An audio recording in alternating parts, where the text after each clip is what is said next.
Hi, I'm Dr. Dana Coberly with Coberly Plastic Surgery, and I want to talk to you today about ruptured implants. Silicone gel implants, when they rupture, can actually spill out into the scar tissue around the implant called the capsule.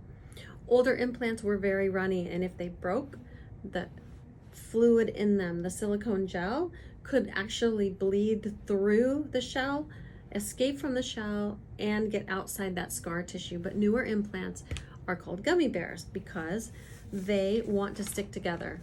It's very cohesive, and this implant has a very big rupture in it, but the gel wants to stick to itself. It doesn't want to get outside of that scar tissue around the implant. So patients wonder what they should do if they have a ruptured implant or suspect a ruptured implant. So one of the ways to tell if an implant is ruptured is with an ultrasound.